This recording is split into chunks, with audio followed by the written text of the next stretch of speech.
You hear that. We hear that a lot, that acting is reacting and you have to listen, but you are doing the same lines every single day.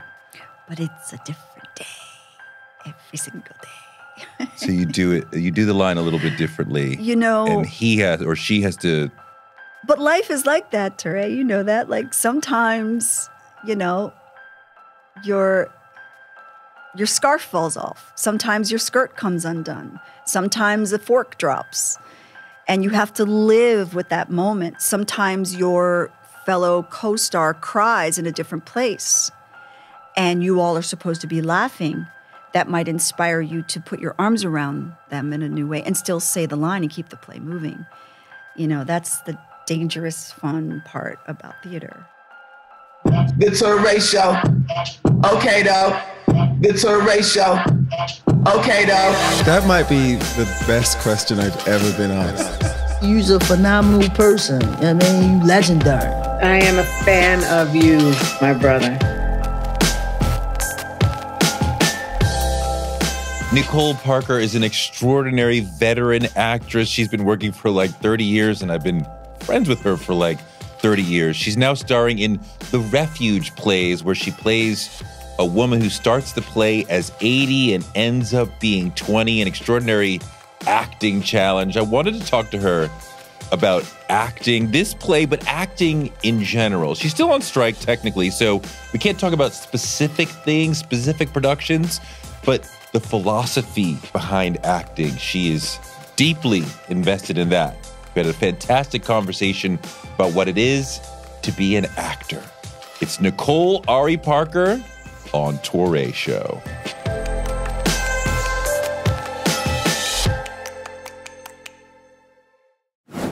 You're saying your method, right? Yes. You're Stanislavski, which means kind of, right? Which means you kind of embody the character, right? Like the whole day, right? Like that's what we think of that. I mean, when they call cut, you're still in character. Is that the idea? Well, I think it changes for theater. I think theater is where you can, you have to stay in that for the length of the play. You know, with television, you work on a scene maybe that day, not the whole episode. But with theater, I think, which is why I love it, it maximizes all your tools. You know, whatever, you know, acting philosophy you come from or training you come from, it is a sustained use of your instrument. And it's a technique comes in handy. But everyone's different. Everyone has a different approach. But for me, it's a lot of personalizing, a lot of sensory work. These are terms that you're probably like, what? Yeah, I know. What does personalizing mean? What do you mean by sensory work? Sensory work, for example, and I can hear my teacher, Tony Greco, rolling his eyes right now. Why? You must be a star pupil. It's really about to live truthfully in imaginary circumstances. Yeah. That's it in a nutshell. How it's not match for match, like just because your character's cold doesn't mean you create cold. It could mean how does that cold affect that character, and then you work sensorily to create that in terms of what the vision is from the director or the playwright and yourself as the actor. Okay. Still not following me. Kind of, because I hear you. Like we hear artists say, actors say like, well, you know, we were supposed to be wet in the scene because the character had just come out of the ocean. So I had them dump cold water on me. Yes, right? those are literal givens. But you're like, we're going deeper than actually being wet. They're the given circumstances. Like this is the beach and we are jumping in the water. So there's wet when it's time for your close-up.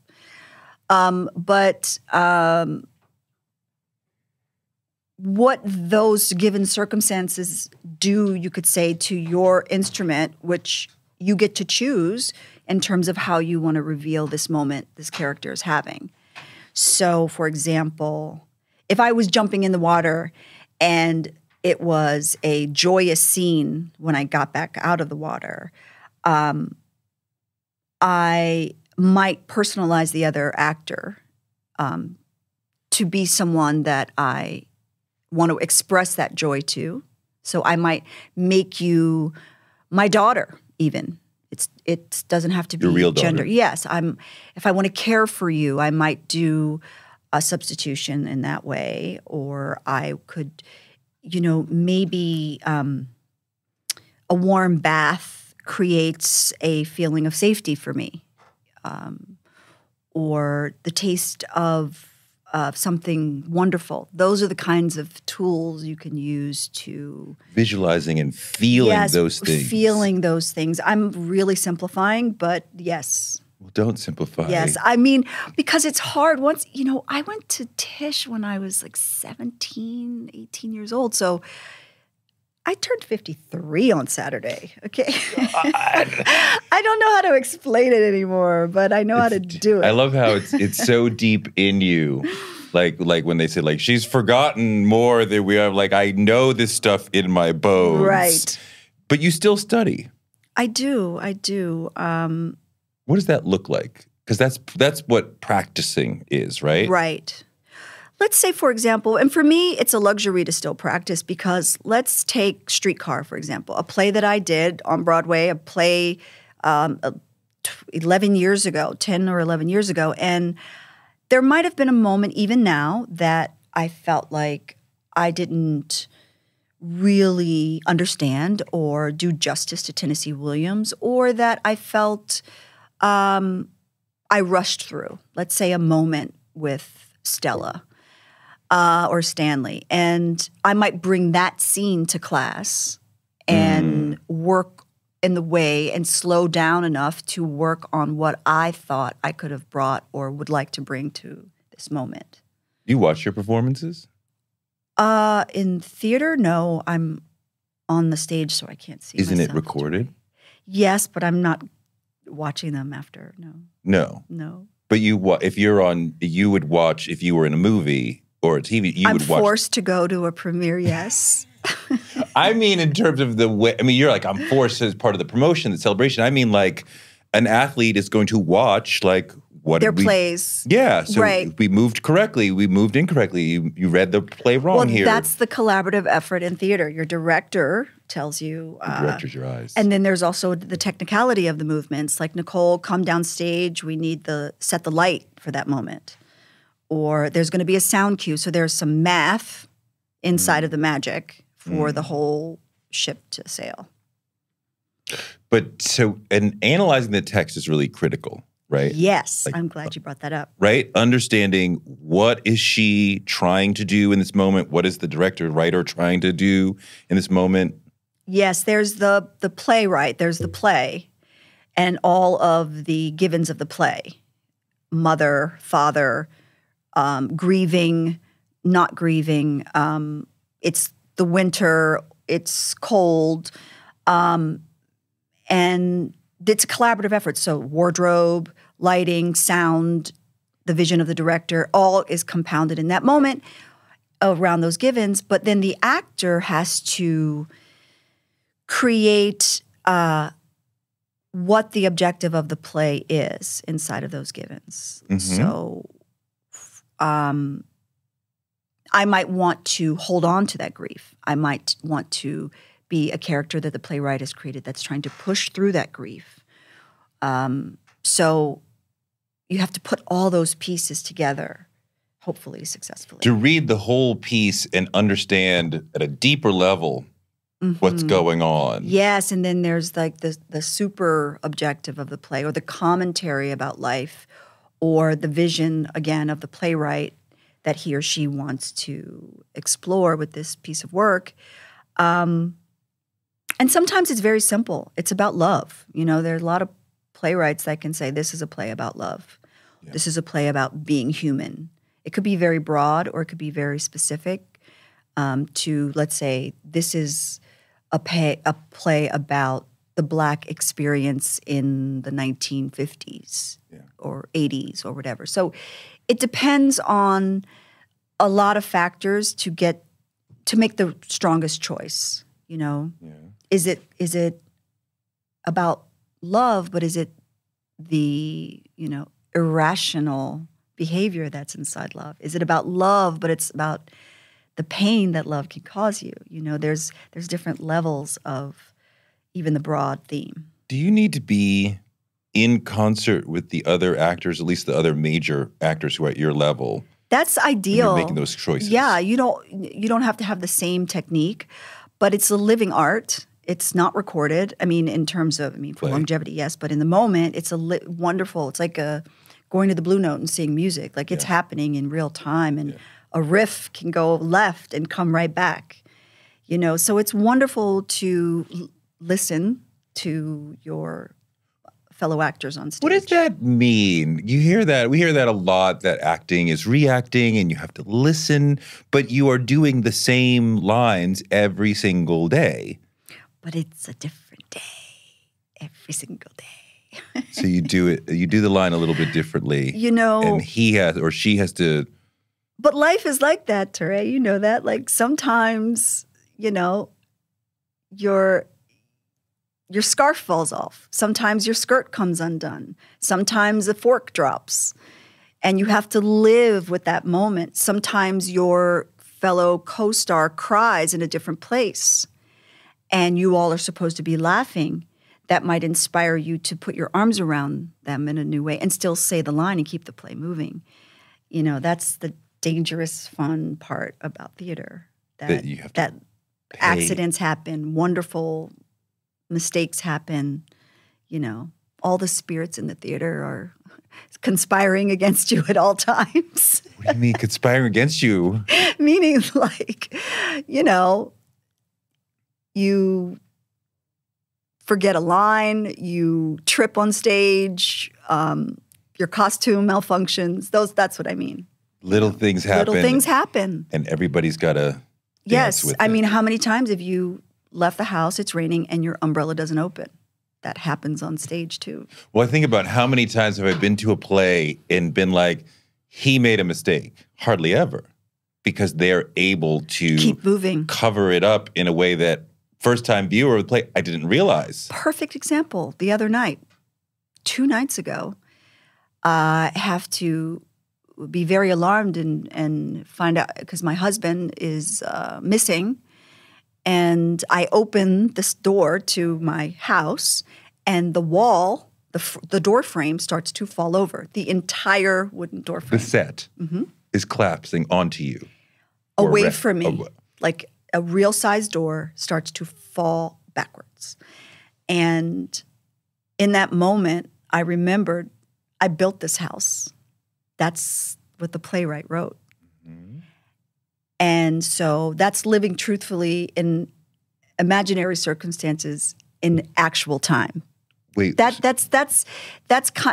kind of what the answer to your first question is, because when the door started to fall, Nicole remembered that early the character built this house, and the door jamb is falling.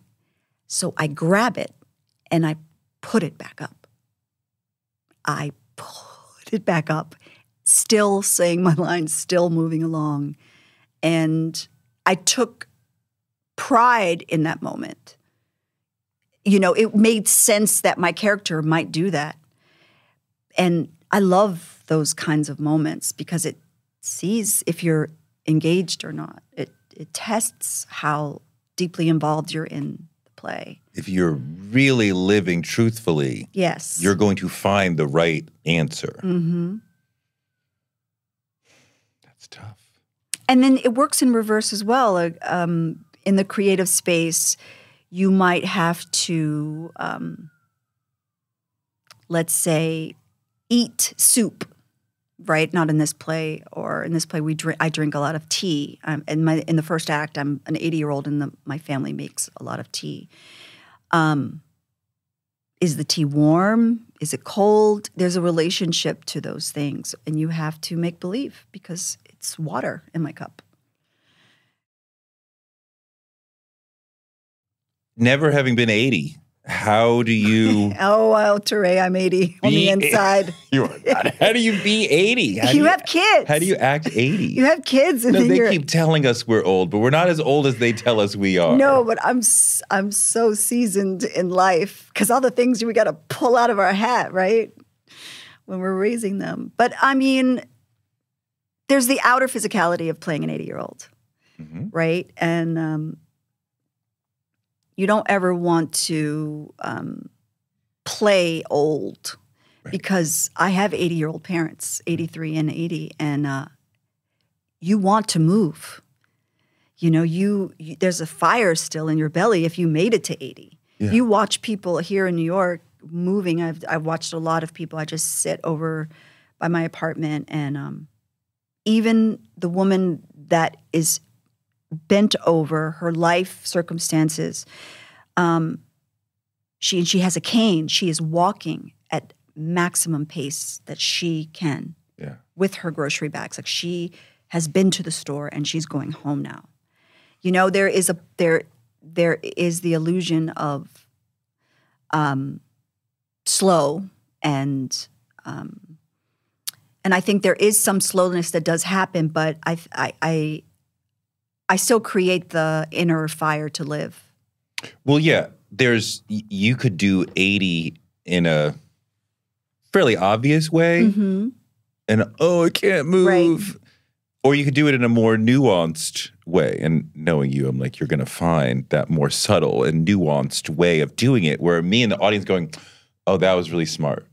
And you can still have those, what I'm saying, the givens of the play. Like, let's say the person has had a stroke, or the person can't move very well, or needs everyone in the family to help them move. That I think that if the person is still here, right? If that person in your life is still alive, they want to be alive. So you still create this will to speak, to think, and live within those limitations. So you are spending you get the script for whatever project, and you're gonna spend a lot of time reading it and then figuring out who your character is before this story began, right? Yes, I love research and dramaturgy and all of those things. Like, where are we? What part of the world are we in? What part of the country are we in? What year is it? What does that mean to be Black at that year?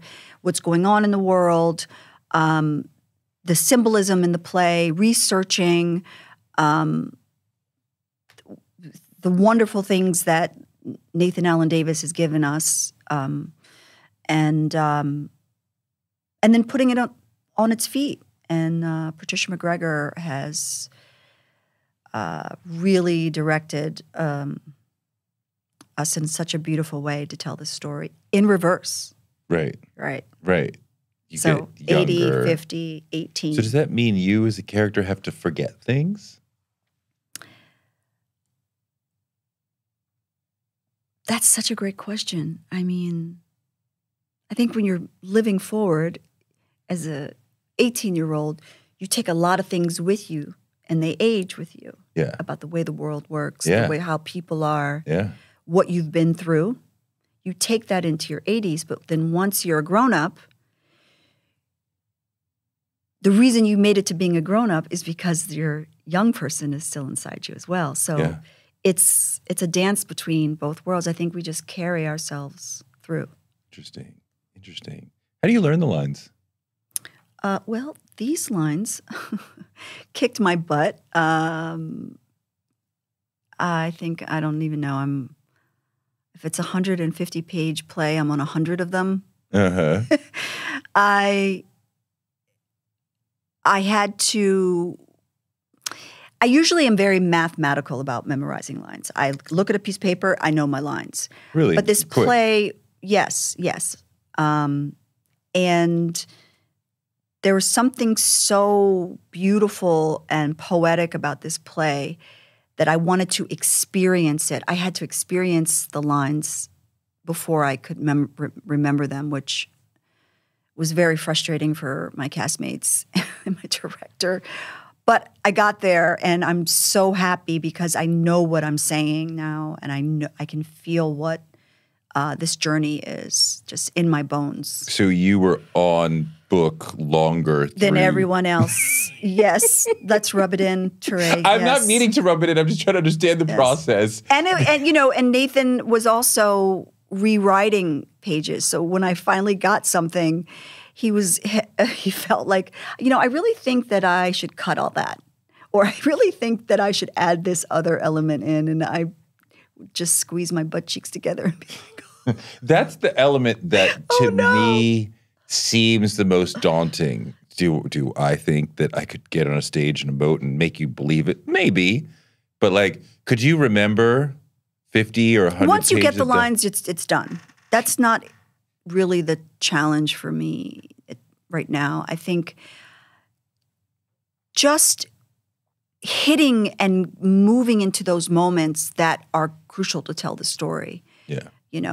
Because there's so much information in this play that you have to really make sure the audience gets, because we're going back in time and revisiting some of those details again. Is the core point to make me believe you? Is that the goal? That I no longer see Nicole, I see Early or whoever you are that day? The goal is to always do the play. And I would hope that you don't see Nicole. I hope that you see Touré. I would hope that the play makes you experience something about your life or your approach to life. So you want to be a reflection of me? I want to be a reflection of human existence, journey, things that, and I think this is also part of my love of acting. It's the one place, I think, when people come into a dark theater and they sit down together to watch other humans live, it's a moment where we're all the same for a moment. We've all lost, like, this particular, for example, kind of grandmother exists in many cultures, I just love the connecting ability that theater has for a moment of suspended biases, I mean, if you watch Romeo and Juliet at any age, hopefully you forget that there's a dagger. What does having the audience right there do? I love it. I love going on that ride with other people. I love each audience is responding a little differently, but they respond, and I love that so much.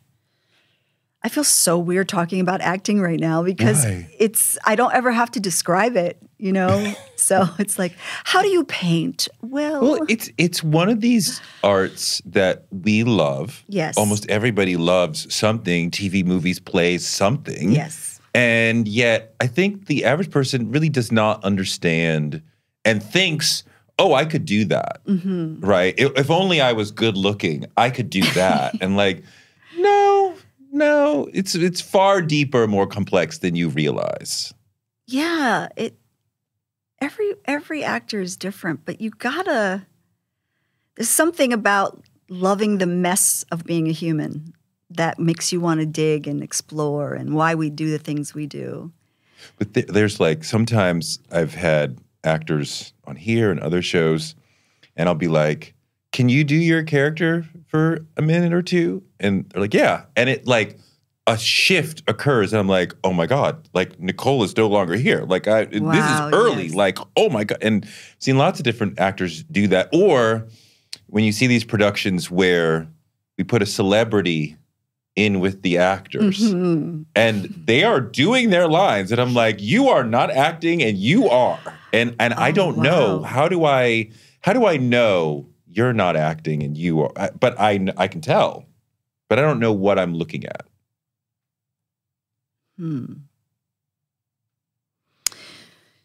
Because maybe in one actor you're looking at presentation, or representation of something, and then in another person that moves you, you're looking at a experience. They are giving you, they can see you. You are in the moment. Yes. One instrument is experiencing the grief and one is imitating it. You know, you could say. But that's a whole emotional roller coaster for you. You know, different people at a funeral respond differently, right? You know, someone could be, maybe an elder in your family could be deeply sad. Imagine outliving your children, which early does. But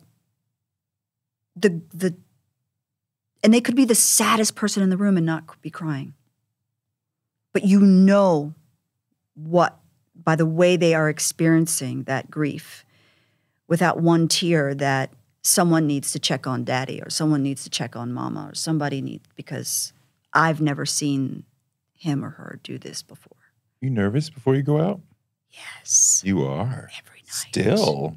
Yes. What does it feel like? Butterflies.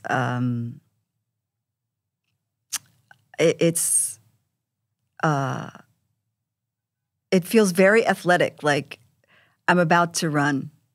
Yes. And you have to have certain things, or I have to have certain things in place to calm those nerves down. I want to do the best job possible. So I feel a lot of pressure, but I have a lot of things in place personally that I tell myself. And a large part of that moment is surrender. That the reason I'm panicking is I think it's all my responsibility, or I'm doing it. And I have to sometimes let, you could say, your inner spirit, your muse, your higher power use you. And then I calm down. Interesting. I know my lines. I know my blocking. I know my relationships. I know my tools that I'm going to use or try to use. But you have to make space for that greater thing that is present. The surrender. Yes. To a higher power. Not God, but like a theater acting higher entity space. I would say God. Okay. Because you need God when you're in the places, when you're standing at the curtain about to go back on. Yes. I'm surprised you still get nervous. Oh, my God. Been doing it so long. I'm nervous right now. Why are you nervous now? I don't know. I feel like, I don't know. Like what? First of all, I'm happy to see you. Happy to see you. For those of you who don't know, I've known this man for 30 years. 30 years? Yes. Oh, my God. When we were both scrudgeling around New York. I wonder if that New York really exists. Like, where did you grow up? Baltimore. Yeah. So we both came from other places. Yes. I grew up in Boston. Yep. Wanted to be a writer. Got to Yes. go to New York, right? You're like, I want to be an actor.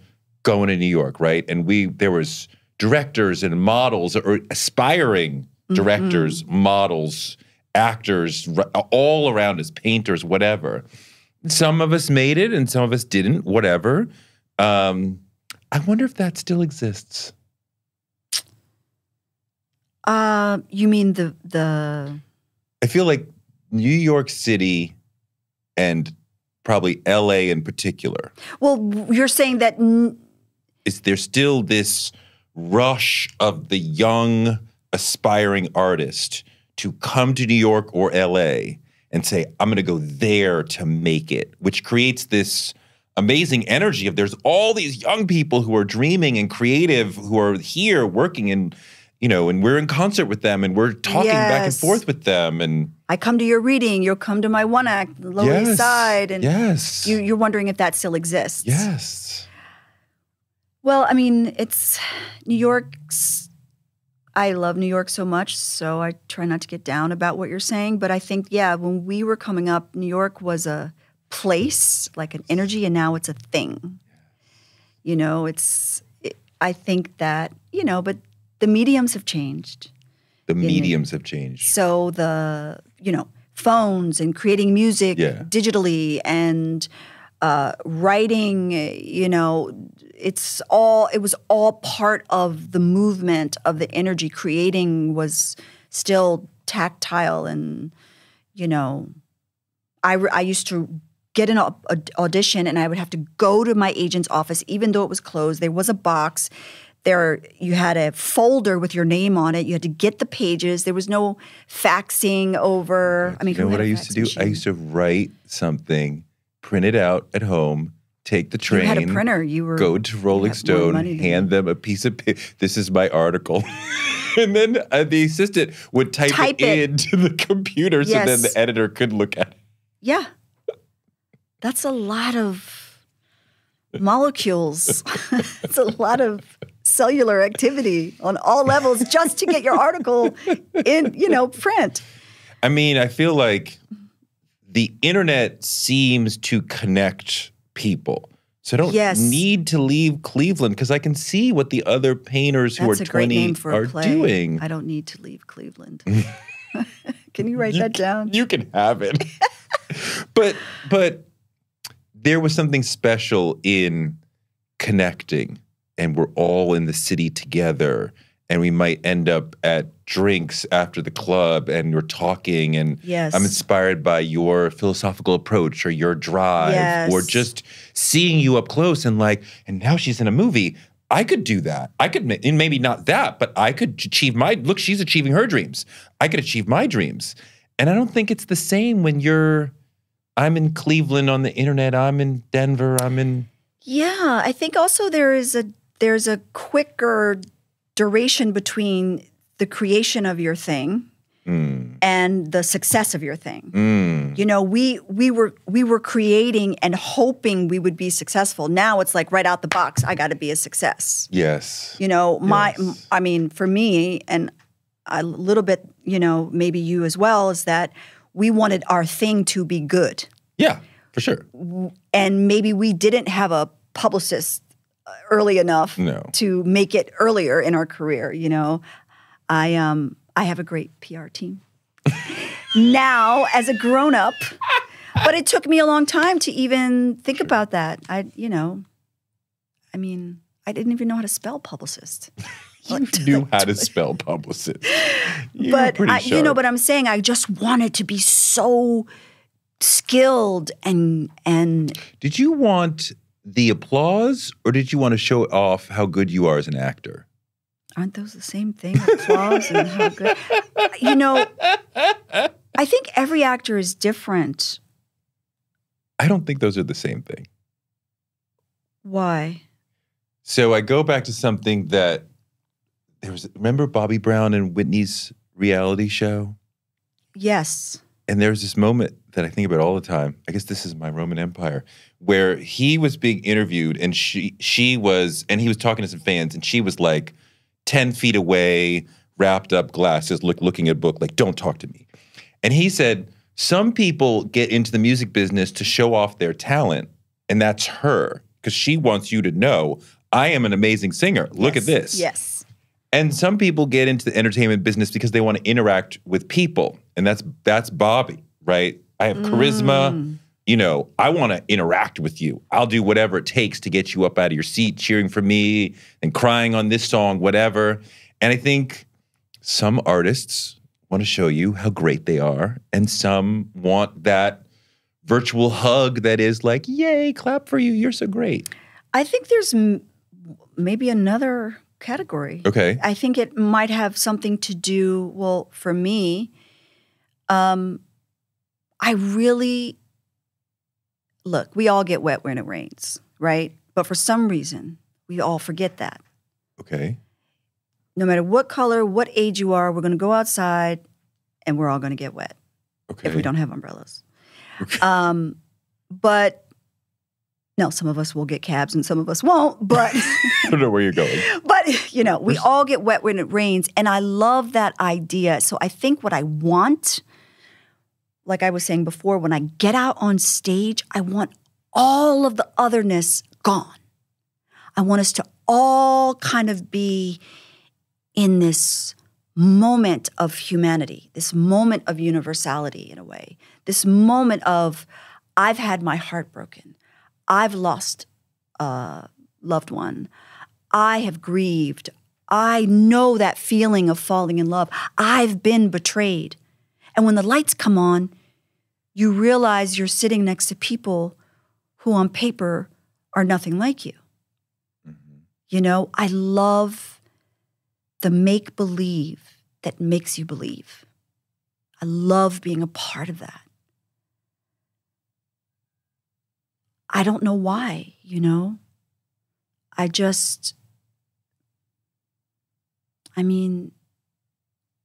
could have a villain in the audience and you could have a saint in the audience, and they both weep. They do. So that's my drive, and it might be connected to wanting to connect with people, like Bobby Brown said. On a deeper, I want to connect with you on a deeper level. Yes. Yes. It might be very childlike to think that, but I kind of, and I'm sure that in therapy will bring this up. Do you know what Touré asked me? But wow. I really want us to be the same for an hour or 3.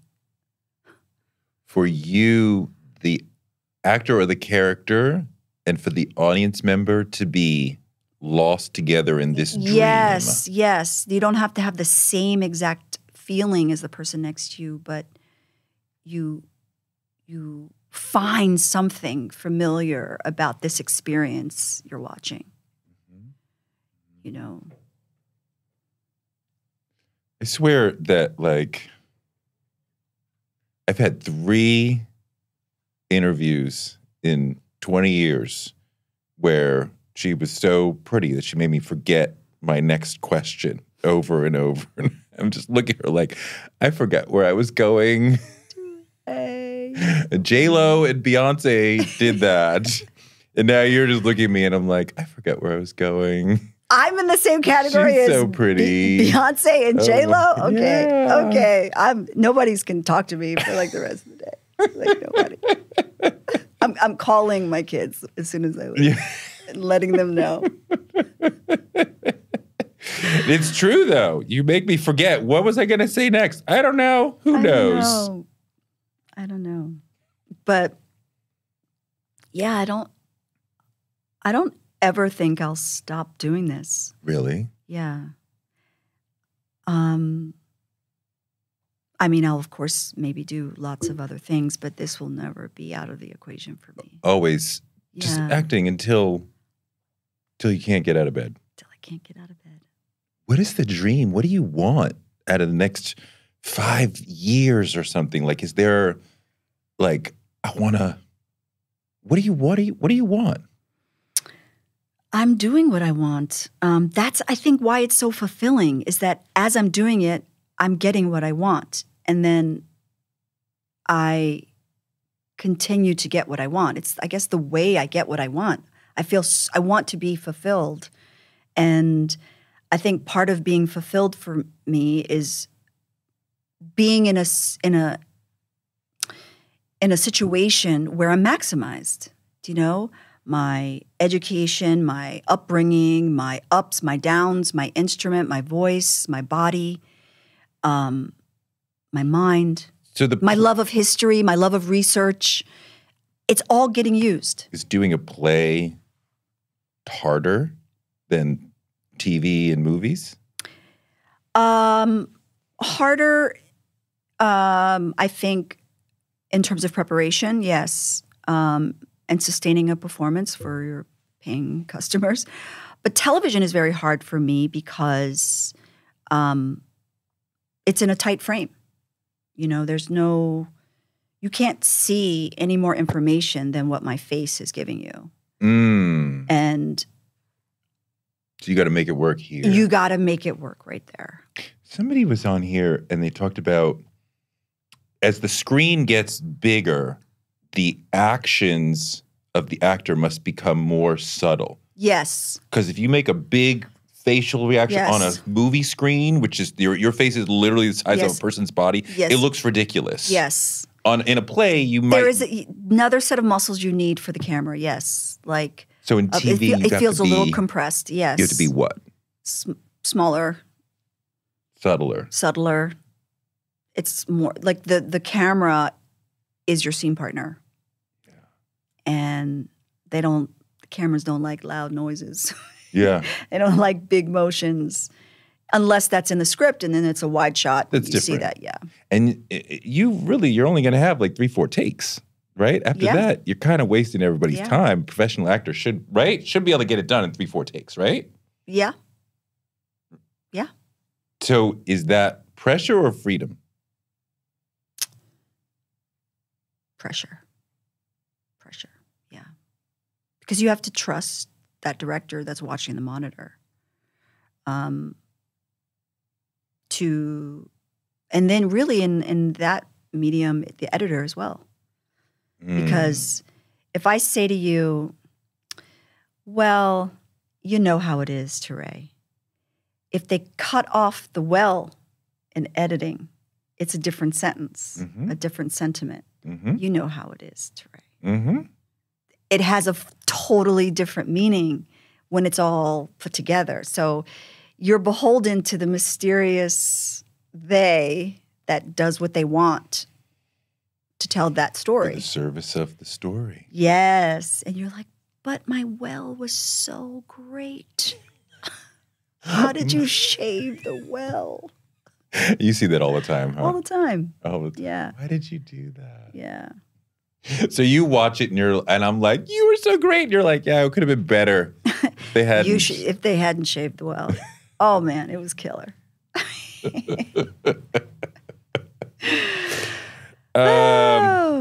See, I've forgotten again. Where was you I always going? have great questions. What else is on that notepad? I don't know. We went through a lot of it. You have to be a student of people as an actor, right? Do you sometimes just sit and watch people and think about, just in general, how people... Well, you know what's great is that if you've been on the planet at all, you're already 3 people. You're yourself, the person who cared for you, and the person who created you. You know, you're already got a lot of intel on life. You know, I was just telling, I had an interview earlier today about feeling so lucky that I have parents born in the 40s. And I have cousins, and I have a sister, and I have friends, and I have childhood. But having parents born in the 40s in this country as African Americans, it's one from the South, one from the North, that there's so much that made them. And all of that is in me about anything from how you take care of yourself, how you move through the world, your relationship to education and money and discipline. That's a very specific bit of information that is in my cellular memory. And now I'm me, I'm them, raising 2 people, and they're getting. That's great. No, so all that's in there, you know. That's why, in a way, in the Refuge Plays, the part that I've enjoyed the most is being able to use all of those parts by playing essentially who I am right now, who I was, and who I could become. You know? What is the best advice you ever got about acting?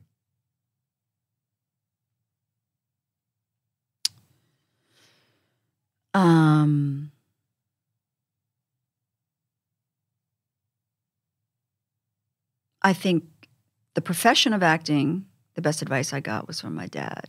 And he said, you're entering the business of no. So you always got to always got to keep your yes. You got to get back up. You're going to get knocked down. You got to get back up. And I think in terms of acting advice, in terms of the art form,